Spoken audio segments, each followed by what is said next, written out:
pavasaris ir sācies, un dzīvē ir dažādas izmaiņas, daudz, kas mums ir jāmenedžē, gan jāskatās, kāda ir laika apstākļi, gan arī, kas mums ir iepirkts no slāpekļa mēslojumiem, gan arī no sēklām, bet šodien tuvojās tas brīdis, kad visi prāti nesās par slāpekļa mēslošanu. Un domāju, ka mēs šodien ar Sandru no Jaras parunāsim par slāpekļa menedžēšanu, kā pareizi, kā kurā brīdī un kāpēc vispār tas ir jādara. Ne? Brīnišķīgs ievads, Sandra. Prieks tevi redzēt. Slāpekļa pārvaldība, jeb menedžments. Un, manuprāt, tā ir tāda viena no gan aktuālākajām un no otras puses arī sāpīgākajām tēmām, jo visu, ko mēs apkārt piedzīvojam, zaļos kursus un visu pārējo, tas ir liela daļa arī pateicoties tam, ka mēs augus mēslojam ar slāpekli. Skaidrs, kad slāpekļa mēslojumā mēs lietosim, man ir tev jautājums. Slāpekļa mēslojums nav tikai parasts slāpekļa mēslojums. Tur taču ir slāpeklis dažādās formās, un katra no formām augs uzņem atšķirīgos laikos. Ja mēs skatāmies caur laika prizmu, ir vajadzīgi noteikti apstākļi, lai augs tiktu pie šī slāpekļa, kas ir paslēpts kādā no mēslošanas līdzekļiem. Perfekti noformulēji. Jo principā, ja mēs tā skatītos uz slāpekļa formām, kuras mēs izmantojam ikdienā, jeb mēslojot, barojot augus, divas no galvenajām formām ir nitrātu un amoniju formas slāpeklis, bet principā augs labprātāk izmanto nitrātu formu un varbūt tikai 5% tas caur saknēm uzņem amoniju formā šo slāpekli. Tas vairāk ir skābumu mīlošiem augiem. Jo, ja mēs runātu par krummelenēm, tad tas būtu jau mazliet cits stāsts, bet tā kā fokusā mums lielākoties ir ziemas kvieši vai ziemas rapsis, tad šiem augiem nitrāta formas slāpeklis ir tā prioritārā forma.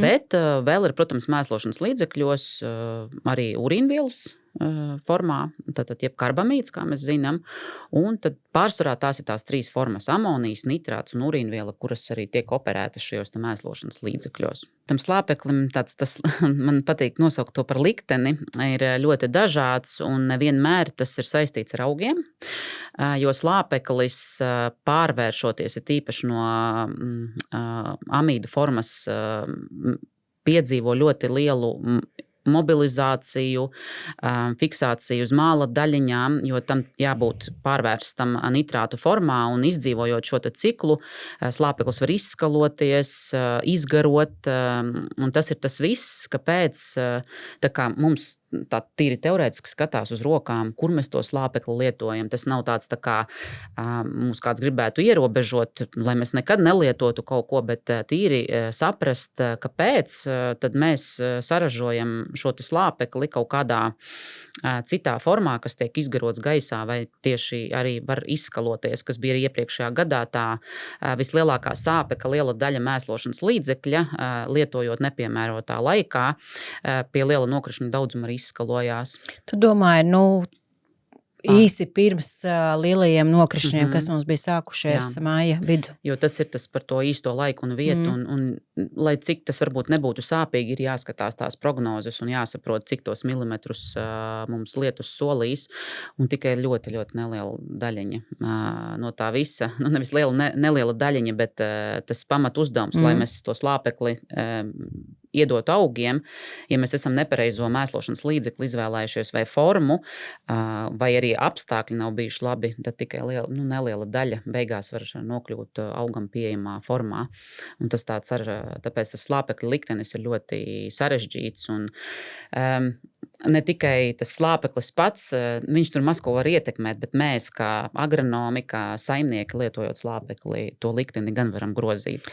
Man liekas, ka slāpeklis ir viens no tiem elementiem, kas ir diezgan sasaistās dažādos dzīvības procesos, gan augā, gan arī augsnē, jo nav noslēpums, ka, lai slāpeklis nonāktu līdz augam, tur ir iziet tik daudz šīs te fāzes, kā mēs iepriekš runājām, tur ir nepieciešams gan siltums, gan mitrums, un viennozīmīgi arī šī te bioloģiska aktivitāte nozīmīga. Mums ir jāpabaro viena liela, kā es smējos, ferma, kas mums palīdz tikt pie tā slāpekļa tieši tādā formā, kāds viņa augam ir Jā, nepieciešams. jo tas ganāmpulks tur apakšā zem augsnes, jeb augsnē, ir ļoti liels, un tas viss pieprasa arī daļu no mūsu barības vielām, ko mēs esam domājuši augiem. Un man ļoti patīk šī te schēma, grafiks, attēls par slāpekļa ciklu augsnē, jo te var uzskatāmi redzēt, tūlīt paņemsim un parādīsim. Ja mēs, piemēram, izmantojam karbamīdu, karbamīds, šī te amīdu forma, slāpekļa, kamēr tā tiks pārvērsta par nitrātu formu, piedzīvo vislielākās pārvērtības. Un šis arī ir no tām slāpekļa formām, kas arī visvairāk saražo CO2 gaisā.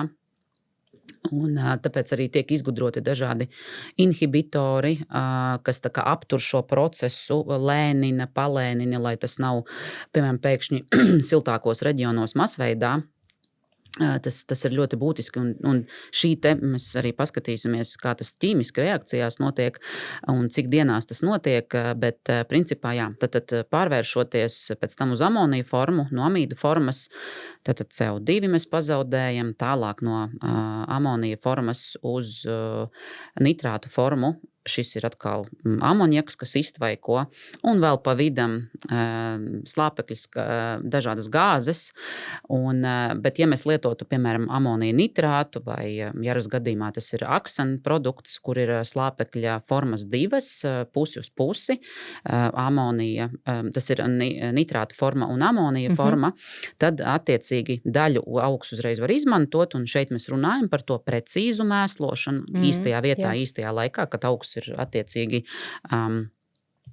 ir arī gatavs uzņemt šo slāpekli, tāpēc mēs neskrienam pirms laika, un mēs nonāksim arī tālāk. Skaidrs.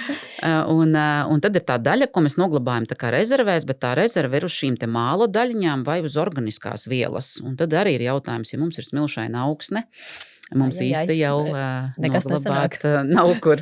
Un tad tāpēc nav tā, ka, protams, rekomendācijas ir globālas, ja tādas, bet principā katrai saimniecībai pirmais tas izējošais, kur mēs katru reizi runājam par to, ka augsnes sastāvs vispār, augsnes rādītāji ir tas noteicošais, cik bieži mēs mēslosim. Tas nav tikai par slāpekli, bet slāpeklis ir viens no tiem elementiem, kur mēs īstenībā varam kontrolēt vislabāk. Gan to rīku, gan mēslošanas līdzekļu ir tik daudz ārkārtīgi, jo mēs varam būt ļoti, ļoti precīzi.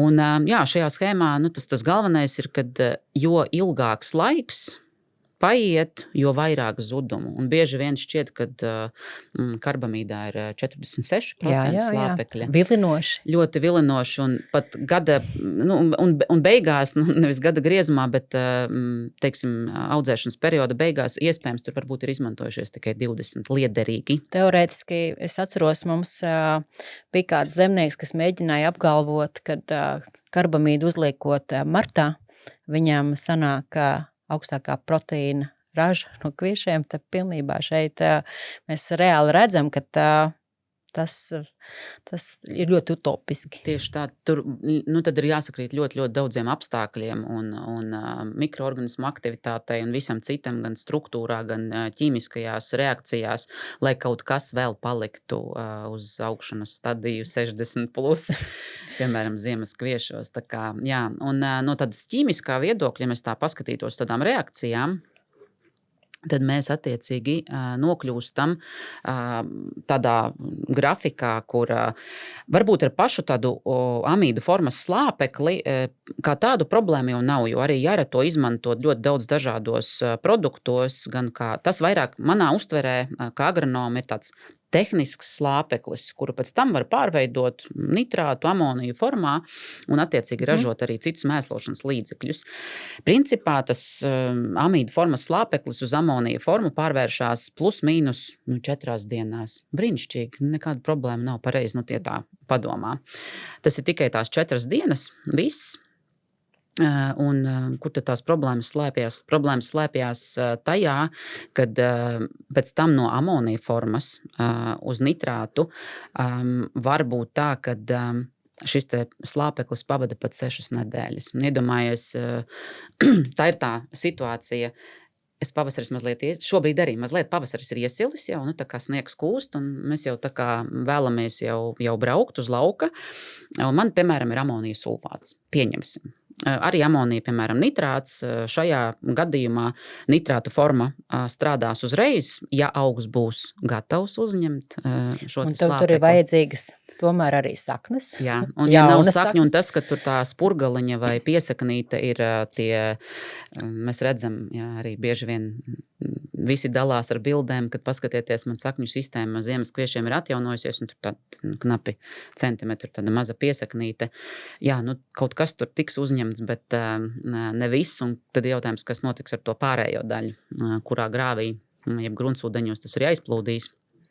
Un tas mīnus varbūt šajā visā ir šī te ūdeņraža atbrīvošanās augsnē, jo šajā procesā pārvēršoties amonijam uz nitrātu formu, diezgan krasi pamazinās pH reakcija augsnē. Un iedomājieties, ja saimniecības augsnes jau ir 5,6 vai 5,5 labākajā gadījumā, un mēs vēl lietojam tādu kā amonijas sulfātu, kur vēl sēras paskābina, tad var gadīties, kad, ja mēs nekaļķojam, tad attiecīgi augsnes pH reakcija vairs nav vispār ideāla priekš arī pārējiem barības elementiem. Jā, tur es jau uzreiz zīmēju Jau grafiku, sazīmēju jau galvā. kas tur notiekās ar fosforu un pārējiem mikroelementiem. Tad, kad es pērku mēslošanas līdzekli, kā man orientēties, kā ir kaut kāds, pēc kā es varētu vadīties, kas tur ir iekšā? Tas ir tas arī, ar ko mēs tā kā ikdienā saskaramies, kad viens ir skaitlis, ko mēs redzam, un tad man ir tāda tabula brīnišķīga, kur praktiski tā acīm redzami mēs, protams, mēslošanas līdzekļu var būt vēl vairāk, bet principā, ja ir kalcija nitrāts, tad tas ir kalcija nitrāts, tas tā kā ķīmiskais savienojums ir konkrēts, bet tas produkts, protams, tur var būt ļoti dažāds. Bet tas būtiskākais, ko mēs varam redzēt un kā mums saprast, ir skatīties etiķetes tā kā otru pusi vai datu drošības lapu, kur tiek arī atreferēts, jeb uzrādīts, kādā formā ir šis te barības elements. Jo arī fosforam un kālijam tur var būt dažādas šķīdamības un citas formas. Bet tad, tā kā mēslošanas līdzekļa gadījumā, ja mēs runājam par slāpekli, tad tā kā visperfektākais īstajai vietai un īstajam laikam ir kalcija nitrāts. Un tāpēc to arī bieži izmanto dārzkopībā. Tā kā mums ir arī kartupeļu audzētāji, tas ir perfektākais un viens no labākajiem mēslošanas līdzekļiem, jo mēs piegādājam augam uzreiz uzņemumu šo te slāpekļa formu, un tad mēs skatāmies uz amonija sulfātu. Ja mēs tā redzam, tad tas ir attiecīgi, viss ir principā amonija formā, plus sērs paskābina, plus amonija forma pārvēršoties uz nitrātu formu arī paskābina augsni. Un tad, ja mēs balstam stratēģiju tikai, piemēram, uz amonija sulfātu, piemēram, rapša gadījumā, jo sēra procents tas ir ļoti liels un rapsim tas ir viennozīmīgi vajadzīgs, mēs zaudējam drīzāk, nevis atliekam to kontroli pār to procesu. Tā kā īstais laiks un īstā vieta. Jāprot saprast, ka tas noteikti nav pirmais mēslošanas līdzeklis, jebkurā gadījumā, ko mēs izmantot agri pavasarī. Jāras arī priekšrocība ir, kad šie te produkti tiek radīti augu barošanai. Tas nav stāsts par augsni kā tādu, bet Tātad barības vielas produktos ir tādā sastāvā vai formā, lai augs mēslojot šo te augu, un ja viņš ir gatavs uzņemt šīs te barības vielas, mēs tad patiešām to arī darām. Un tāpēc šis te nitrātu formas un amonija formas slāpeklis ir pusi uz pusi, lai tā kā nodrošinātu ātru iedarbību un mazliet vēlāku. Tad ir, protams, kas arī ir gan izplatīts, un tās formas tur ir ļoti dažādas, un šeit ir jāatminās, ko mēs sākumā arī stāstījām, kad amīdu formas slāpeklis ir tas, kas strādā caur lapām. Vislabāk, un principā tas ir vienīgais, ļoti neliela daļiņa var tikt uzņemta nitrātu un amonija formā, un ko tas atkal nitrātu un amonija forma nodara lapām. Jā, attiecībā par lapām man ņemot vērā, kad mēs vēlāk arī stāstīsim par kompetenci centra un slāpekļa efektivitātes demonstrējumiem, tad man bija vērojums, ka tieši aizvadītajā sezonā variantos, kur mēs midzinājām otrajā reizē kasu, tad augi bija cietuši. Redzēju lapu bojājumus. Tā kā es domāju, ka tur arī kaut kāds niansīts varētu būt. Bet kas mums ir jāatcerās viens, vai jebko mēs lietot, tas nav varbūt tieši par kasu, bet ir arī par kasu, bet lai ko mēs lietotu dažādus šos tvertnes maisījumus, piemēram, lieto arī amonija sulfātu, šatadšķīdina, karbamīdu un ko tik vēl ne, lai tā kā teorētiski nodrošinātu šo slāpekli caur lapām, bet mums ir jāatcerās, ja mēs bojājam augu lapas, tas ir atsitiens auga attīstībā līdz pat 2 nedēļām. Un tā, es vienmēr saku, iedomājieties situāciju, uzspīdēja saule, mēs tagad augu tā kā pabarojām, mazliet atcitām augšanā, un tās nākamā pusotra nedēļa bija perfekta auga attīstībai, un atkal ir vēss, kas pavasarī ir ļoti tipiski. Un ja mēs atkal esam nepareizi lietojuši kādu mēslošanas līdzekli vai izvēle nebija varbūt tā perfektākā, tad ir jautājums, mēs esam iespējams pazaudējuši pat mēnesi attīstībā, un mēs noteikti tur par to ražas potenciālu pilnu, ko tur sola, piemēram, šķirņu radītāji, mēs vispār vairs nevaram runāt, un tas ir tas, tāpēc ir svarīgi skatīties, uz to arī pareizo formu, kas ir mēslošanas līdzeklī, un ja arī esam kaut ko nopirkuši citādāku nekā gribējām, tad nākamais solis ir saprast, kā tad viņu lietot.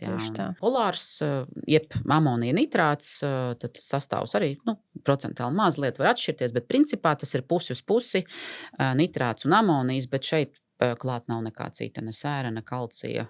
Tas arī ir būtiski, kā mēs, tīpaši, ja tas ir apša kontekstā, sērs ir jānodrošina, un tad mēs esam spiesti lietot amoniju sulfātu, kas atkal nav labākā varbūt izvēle no tādas reakcijas viedokļa. Tad karbamīds, viss ir amīdu formas slāpeklis. Es domāju, ka šāda tabula grafiks parāda, kā mēs ar to, kas mums mājās ir, kā mums ar viņu strādāt.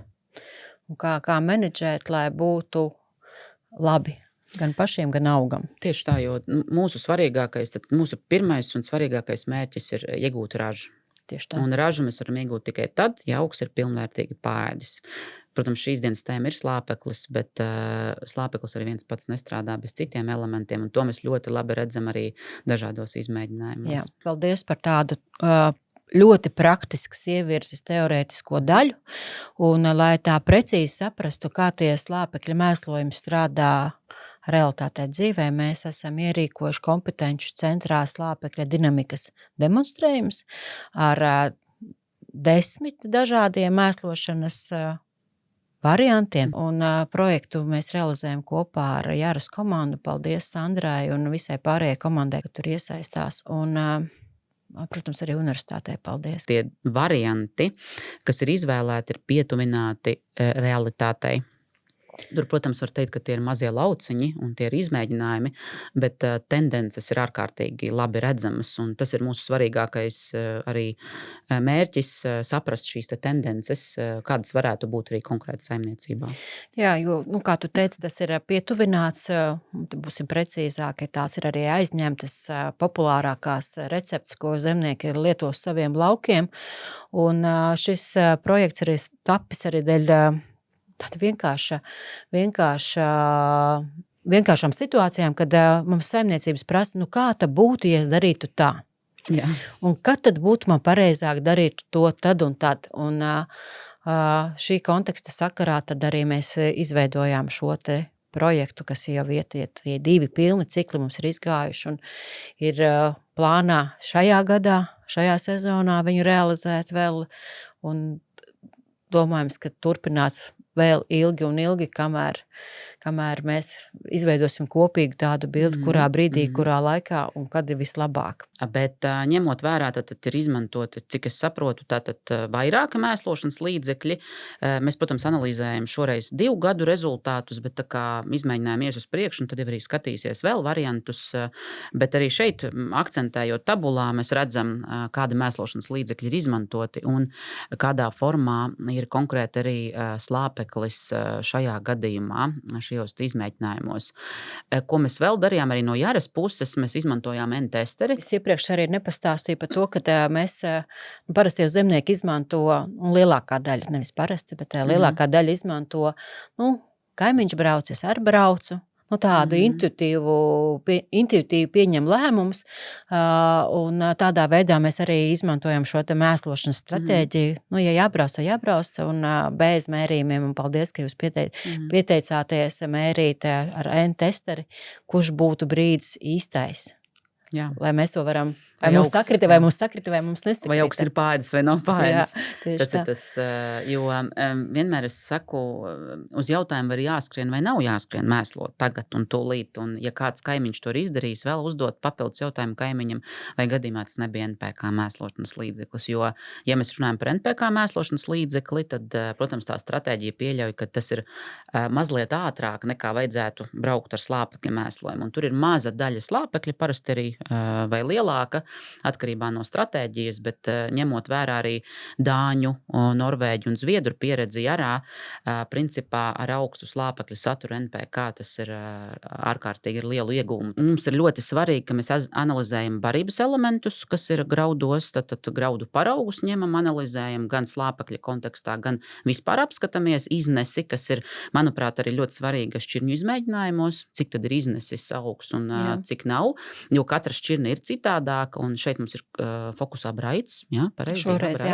Šoreiz mēs slāpekļu izmēģinājumu mums ir uz braitu. Jā, tieši, bet principā arī skatoties tādās saimniecības pieredzēs, tā kā mums ļoti sanāk daudz apmeklēt dažādas saimniecības un ir dažādas šķirnes, tad, manuprāt, arī braids no lapu analīžu viedokļa, kad mēs ņemam lapu analīzes kaut kādos konkrētos attīstības posmos pie konkrētām mēslošanas stratēģijām ir diezgan augstu izmantošanās šo te barības elementu efektivitāti, un tas tikai norāda to, ka augam, ja šai te šķirnei ir augsts ražas potenciāls. Mazliet arī šis gads atšķīrās, dažos variantos stratēģija tika mazliet pamainīta. Mēs pamainījām no iepriekšējā gada kasa variantā. Mēs pamainījām, ja mums pagājušajā gadā bija amonijas sulfāts, bija atzīmēts kā vienīgā, kā vēl viena reize, kad mēs lietojam slāpekli saturošo mēslošanas līdzekļu papildu mēslošanai, tad 24-25 sezonā tad mēs ielikām pēc kasa lietošanas amonijas sulfātu tā kā reizē, tā kā vienā mēslošanas reizē.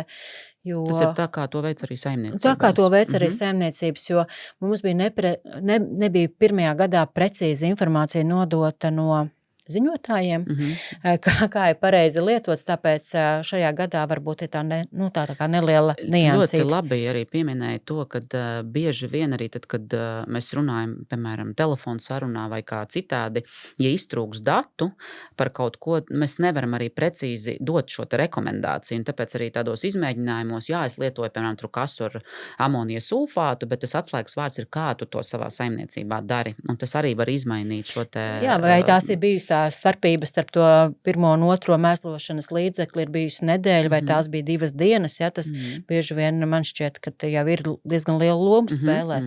Un tad, mēs šajā reizē mēs izmantojām šo tehnoloģijas daļu, kad pirmajā mēslošanas reizē izdarījām darbu ar kasu, mums bija, mēs lējām, tā kā to reāli paņēmām vienas konkrētas saimniecības to tehnoloģiju un kaisījām amonijas sulfātu. Kā nebija laika starpības starp abiem diviem mēslošanas līdzekļiem. Un, Daksana variantos palika tas pats, kas pagājuši gadu. Ja mēs skatāmies uz tādiem mēslošanas laikiem, kāpēc tieši šajā konkrētajā vietā un laikā ir izvēlēti tie konkrētie datumi, vai bija kaut kādas temperatūras svārstības, vai kas, kāpēc tieši šie datumi? Labs jautājums. Ja mēs skatāmies laika prognozes un laika datus, kāds ir bijuši aizvadītajā sezonā, tad marts bija fantastiski silts. Augi ātri atsāka veģetācijas periodu un šķita, ka vajadzētu jau sākt kaisīt, bet tad likās, ka marta vidū laikam, ka varbūt vēl to nedarīsim, ļausim tai augsnei iesilt. Un kā es iepriekš minēju, kad mēs vadamies pēc tā, kā darbojās apkārt esošās saimniecības, kuras neizmanto ne N-testeri, ne arī... Kaut ko termometru, piemēram. Ne termometru, neko. Tad mēs arī pēc šī te paša principa kaimiņi brauca, mēs arī, ja pagājušajā gadā 24. gada sezonā mums bija Mēs 27. 28. Jā. martā veicām kaisījumu, tad šoreiz mums gandrīz tuvu tam bija. Mēs 30. martā braucām un kaisījām. Protams, tas laika periods bija ļoti skaists, tad arī solīja nedaudz mitrumu. Un visi gaidījām mitrumu, bet aprīļa sākumā vēl bija tā kā silts, bet tā, ka mēs taisījām lauku dienas 10. aprīlī, tad atceramies, ka mēs tur bridām pa sniegu un bija sasalstošs ledus, jā, tāds sasalstošs lietus bija nolījis, un tas, to mēs savā plānā nebijām ielikuši, bet tāds pēc tam atkal palikās silts un likās, ka viss ir fantastiski skaisti, un aprīļa otrā puse bija fantastiski silta un mitra, kur mēs teicām, ka visiem slāpekļiem būs skaisti laika apstākļi. Un, protams, pēc tam atkal solījās tā kā bišķi sausāks un sapratām, ka tie laika apstākļi ir tādi labvēlīgi, ka augi visu ir izmantojuši. Kaimiņi mums kaisīja otro slāpekli, mēs arī braucām kaisīt. Un tad, jūs influencējāt? Jā, mēs influencējām, jā, bet mēs zinām, ka pēc tam sekojot līdz tiem laika apstākļiem, kas tā kā vēlāk bija, bet īsu brīdi pirms tās otrās kaisīšanas es redzēju, ka vienā variantā tur varbūt, ka vajadzēja jau kaisīšanu veikt stipri ātrāk.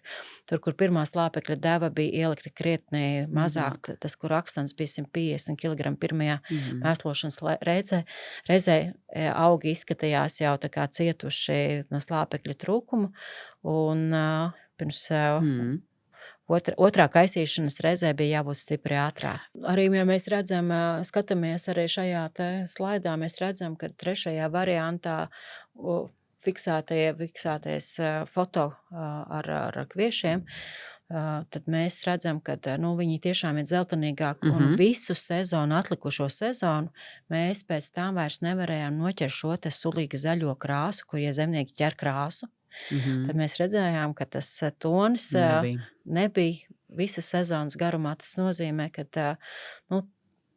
ir jāskatās ne tikai uz kaimiņu, bet jāiet ir uz lauku. Jāiet uz lauku un jāskatās, kā tavs augs jūtās un, protams, ideālā variantā, ja tev ir arī testeris. Un runājot par sezonas gaitu, tad es jau iepriekš arī tev uzdevu to jautājumu, kura tā forma no slāpekļiem dedzina lapas, tad pēc otrā slāpekļa lietošanas tieši variantā, kur lietots ir kas pa lapām smidzināšanā, tad 3 dienas vēlāk, kad bija liela tā kā pazemināta gaisa temperatūra, es aizbraucu un redzu, ka šie lauki, mani lauciņi ir tādā rudā krāsā, tā kā daudziem citiem. Bez manis uz lauka arī ir kontrolē arī Merabs situāciju, un pirmais bija no viņa tāds signāls, viņš saka, es tev gribu atsūtīt vienu bildi, un es saku, ir? Viņš saka, ir. Rūdis ir, rūdā krāsa ir. Es tev tagad izstāstīju to, ko es esmu darījusi, tā kā mēs esam darījuši, bet es, kā mēs arī runājām, kad jūs arī veicāt ar studentiem kopā šos te mērījumus, varbūt tu man vari parādīt, vai es trāpīju, vai es netrāpīju saviem slāpekļu mēslošanas laikiem pareizajos laikos. Vai man izdevās? Es teiktu, ka vairāk vai mazāk izdevās. Pagājušais gads nebija īsti labvēlīgs šajā te mitruma ziņā. Mēs sākām mērīt ar testeri nedaudz vēlāk, bet pirmais bija 30. marts, ko mēs šeit grafikā gan neredzam, bet tie apstākļi bija tādi, ka tās līknes cēlās ļoti, ļoti lēnām augšā, ja mēs skatāmies no N-testera viedokļa. Un šis ir 24. aprīlis, apmēram, kad jau pie tā nokrišņu daudzuma tā temperatūra bija jau krietni augstāka, ja mēs skatāmies temperatūras līkni, un tad šis te slāpekļa piedzīvojums augā piedzīvo tādu kulmināciju, un mēs redzam arī N-testera rādījumos, kad mēs esam jau sasnieguši kaut kādu to līmeni un pietuvojušies šim te atzīmē virs 700, jo, ja mēs skatāmies tādā testera kontekstā, tad šī te fotosintēzes aktivitāte virs 700 punktiem tiek uzskatīta, kā augs ir apmierināts ar situāciju, un viņam šī te slāpekļa pietiek, un tad parasti arī tas pieprasījums rāda 0 kilogramus slāpekļa. Ja saimniekam ir testeris vai kāda cita metode, kā viņš skatās, kā strādā mēslošanas līdzekļi vai kā augs tiek barots, tā pieredze, ko mēs krājam, mums var palīdzēt citu citos gados, jo mēs zinām, kad būs sausais gads, mēs rīkosimies tā, kad ir mitrāks gads, mēs rīkojamies tā, un tas, jo kurš labāk cits apzināsies, kādas ir augsnes un kāda ir kultūra augi un kādā rotācija augsakā es viņus audzēju, bet, tad testeris mums rādīja, kad tā kā pēc temperatūras kāpuma un kad sāka kristies temperatūra, vēl bija mitrums, tad augsne tik ātri ir neatsalst, ja arī gaisa temperatūra krītas. Un tad tas punkts bija tāds, mēs jau redzam tās nianses un visu pārējo. Un tad laika gaitā, protams, atkal ir temperatūras krītums un atkal pieauga temperatūra, mikrobioloģiskā aktivitāte atkal ir gana laba. Mēs šeit redzam tādu izrāvienu. Kāpēc? Tāpēc, kad, un arī variantiem, kur tika lietots mazliet vairāk slāpekļi arī kaut kādā otrā reizē, mēs redzam šo te kāpumu, jo augam pietiek. Un tad, kad mikrobioloģiskā aktivitāte ir zema, slāpeklis gaida to savu kārtu. Un līdz ko tā aktivizējas, tad, protams, šis te variants iznes, bet tas neiznes līdz beigām. Ja? Tad tas ir tas stāsts par to, ka dalīta došana vislabāk kontrolē, tu vari kontrolēt situāciju kā saimnieks, ja tu dali šo te mēslošanas līdzekli vairākās devās, jeb vairākos piegājienos.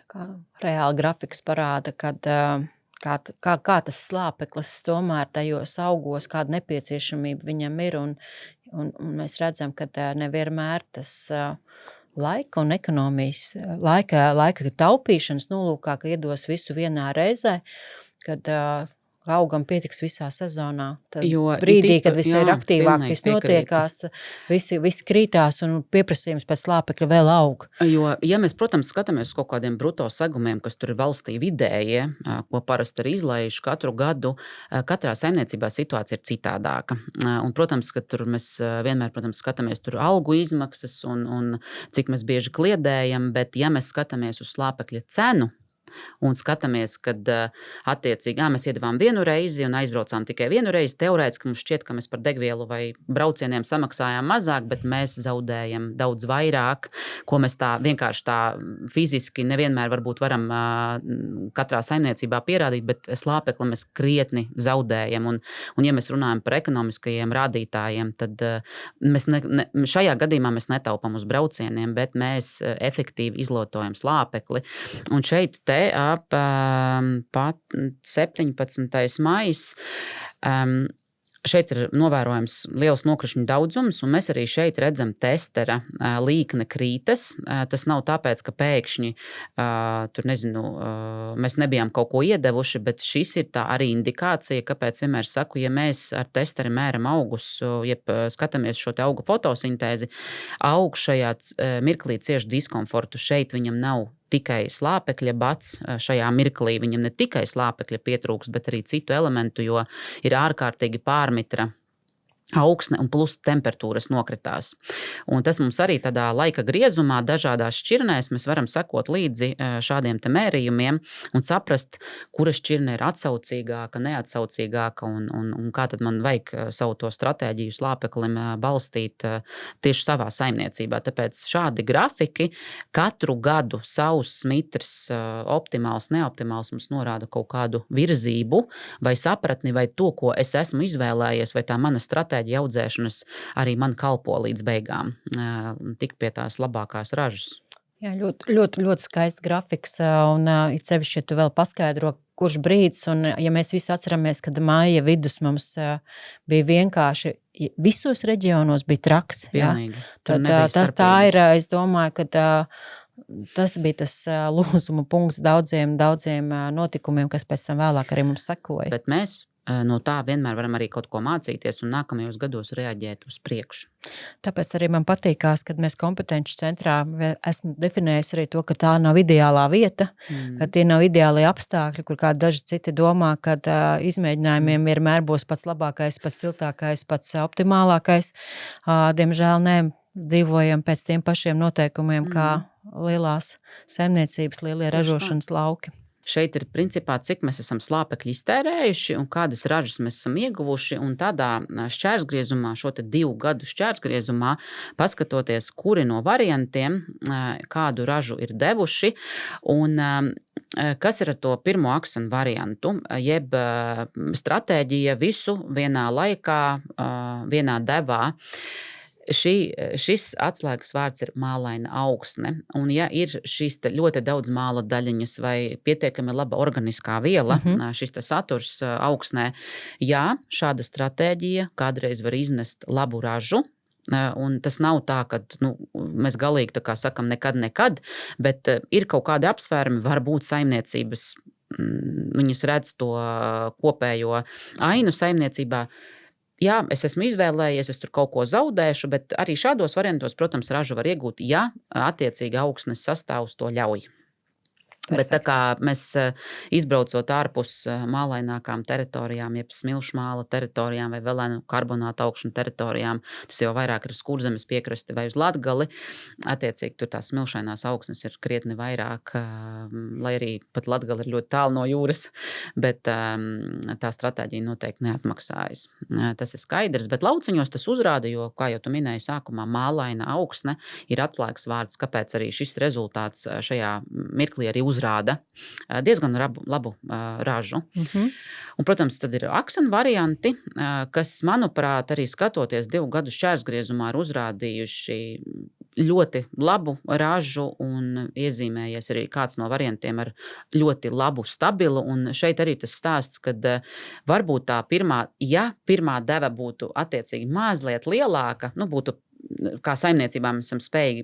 Viens ir, mēs esam lauciņos un tur mums tā mēslošanas programma jau ir atrunāta, bet saimniecībā, ja mēs paspēlētos ar šo slāpekļa devu, varbūt tā raža būtu pat vēl lielāka. Ja, jo mēs nokavējām, kā mēs arī bildītēs redzējām, mēs nokavējām, ja ir jau mazliet zeltainīgi augi, mēs kaut ko esam zaudējuši. Tā kā arī šeit varbūt varēja sadalīt šo daļu. Un šis variants abos, gan sausos, gan mitros gados ir uzrādījis, manuprāt, praktiski identisku ražību. Un, protams, ja mēs skatāmies jau tālākos variantos, arī amonija nitrāts ar sulfātu ir bijis ļoti labs. Abos gados uzrādījis stabilu ražību un tīri karbamīda variantā un kasa variantos mēs redzam šo mainību. Sausā gadā tas ir bijis mazāka, ar mazāku ražību, pat diezgan mazu vienā no variantiem. Būtiski, jā. Mums jau tā raža ir vajadzīga plus mīnus laba katru gadu, lai mēs varētu. Tieši jā, es arī tā kā gribēju tev piekrist, ka tā stabilitāte tomēr ir vērtīgāka par varbūt dažām citām lietām un pārsteidzoši līdzīgi dati gan šajā te mitrajā gadā, gan arī sausajā gadā, kur mēs varam jau salīdzināt, ka tiešām tā stabilitāte ir acīm redzama. Jo principā ir tā, ka arī saimniecībās, ja mēs tā runājam, protams, mēs vienmēr gribam kaut kādu rekordražu. Tas ir skaidrs, mēs pēc kaut kā tiecamies un tas ir ļoti labi, bet bieži vien ir labāk varbūt stabila raža katru gadu, nevis eksperimenti katru 2. gadu un nesasniegts un beigās, piemēram, ir kāds gads, kad ir ļoti laba graudu cena. Un raža ir slikta, jo esmu kaut ko eksperimentējis vai darījis kaut ko citādāk. Atkal norauj to investīciju un peļņas daļu nākamajiem gadiem. Jā, tā. Tur tev varētu piekrist. Jāskatās ar vēsu prātu un ar kalkulātoru blakus. Jā, bet mitrā gadā arī šāda stratēģija strādā. Un tas, protams, ir izskaidrojums gan ar sakņu aktivitāti, bet, protams, katrā saimniecībā ir tā iespēja manevrēt un variēt ar šo slāpekli, un tā ir ārkārtīgi liela, es gribētu teikt, pat varas pozīcija, līdz ko tu vari konkurēt. Lauksaimniecībā, kur tu apstākļus ārējos vispār nevari kontrolēt, tad ar slāpekļa gadījumā, gan ar formām, gan ar testeriem, gan ar visu, kas mums ir kliedētājiem, precīzajām tehnoloģijām, brīnišķīgi. Mēs varam pat līdz negluži centimetram pie gramam jau iedot devu tādu, kāda tā augam ir vajadzīga. Pēc graudaugu novākšanas mēs izanalizējām, cik mums ir ražas ienākums ražas iznākums tonnas no hektāra, bet es tev arī lūdzu palīdzību, lai izanalizētu graudus, tieši kas ir graudos, kāds graudu sastāvs, un mēs vedām uz Megalab, uz Angliju. Jā, uz Angliju aizsūtījām paraugus. Noteikti ir interesanti rezultāti. Un, ja mēs skatāmies uz šiem te graudu datiem, tad viens, ko mēs iegūstam, ir vairāk vai mazāk iznese, jo tad tilpumas un visu pārējo tas ir atsevišķi. Jā. Bet ārkārtīgi interesanti ir, cik tad no tā visa, ko mēs esam iedevuši vai ko augsne ir iedevusi, augs ir paņēmis un iznesis. Un skatoties tādos grafikos, ja mēs tādā slāpekļa kontekstā runājām, mums ir svarīga šī slāpekļa izmantošanās efektivitāte. Kāpēc? Jo tas arī ir viens no pamatiem šim te zaļajam kursam, pēc iespējas vairāk izmantot augu audzēšanai, lai augs patērē un nenokļūst vidē. Un tad šie te rādītāji parasti arī ir tie, pēc kuriem mēs varam secināt attiecīgi, vai tā mūsu stratēģija kaut kādā konkrētā gadā šo slāpekļa izmantošanās efektivitāti ir noturējusi mums tā kā vajadzīgā procentā.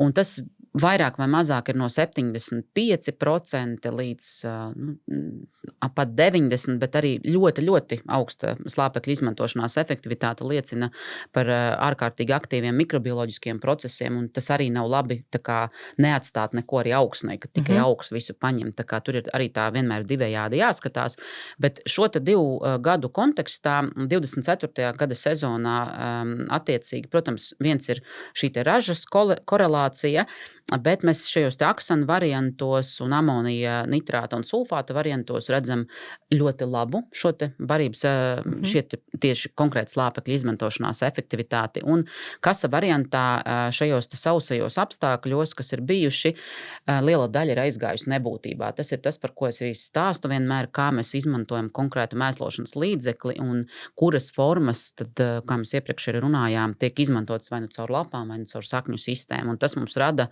šo te skaitli, un iespējams mēs tur tātad 160 apmēram 2 kilogrami slāpekļa tiek izmantoti katrā lauciņā, un tā efektivitāte, ja tā izmantošanās ir piemēram tikai 40%, tas ir ārkārtīgi maz. Tad mēs esam ļoti daudz ko pazaudējuši, izgarojot vai izskalojot. Labi, sausā gadā tas būs vairāk izgarošanas process nekā izskalošanās, bet ja mēs tagad atkal lūkojamies 25. gadā, mēs visos variantos redzam krietni mazāku šo te efektivitāti. Un attiecīgi mēs skatāmies uz to, kad mēs varējām iet ar mazākām devām un kādā reizē vienkārši vai nu samazināt devu vai neiedot. Un tad mēs arī iegūtu šo te skaitli augstāku, jo mēs attiecīgi nebūtu nedz šajā gadījumā nokrišņu bagātā gadā tā ir izskalošanās. Ja mēs šobrīd skatāmies, mums ir 2 modeļi, gan sausākam pavasarim, gan arī tādām jau salīdzinoši mitrākam, tad katrs savā saimniecībā zināmā mērā var to stratēģiju bišķi jau sāk zīmēt, kā pareizāk būtu rīkoties. Protams, mēs nevaram iedot precīzu recepti, darīt šādi vai tādi, bet to virzība tagad ir skaidrs, kā tas slāpeklis veidot to ražu un kāda tā efektivitāte arī ir. Jā. Bet principā ir jāsako līdz laika apstākļiem. Ļoti būtiski. Ļoti būtiski. Tad augsnes faktors un laika apstākļi, jo arī, protams, ja mēs tā ņemam vērā, visefektīvākais mēslošanas līdzeklis sausos laika apstākļos būs kalcija nitrāts. Rezumējot šodienas mūsu sarunu, protams, mēs varam runāt par šo tēmu ilgi un gari, pieskarties visām sastāvdaļām, kas veido mūsu ražas potenciālu. Tad mēs mācāmies no aizvadīto gadu lietām, vai tās ir bijušas pozitīvas vai mazāk. Un tā kā ņemot vērā, ka ir marts, sniegs daudz vieta jau ir pazudis, daudz vieta vēl kaut kāds ir redzams. Traktori ir gatavībā. Kas būtu jāņem vērā, pieņemot pirmo svarīgāko lēmumu? Jā, un pirmais svarīgākais lēmums ir braukt vai nebraukt. Braukt vai nebraukt. Tas, kad mēs redzam to pirmo saknīti 1 centimetra garumā, nenozīmē, ka augs ir atsācis veģetāciju pilnībā, jo arī nakts vēsās temperatūras samazina atkal aktivitāti. Un bieži vien, kur ir tas risks aizbraucot par ātru, viens ir zaudējuma daļu slāpekļi, otrs, ja arī augs tur varēja uzņemt, mēs viņu sastimulējam.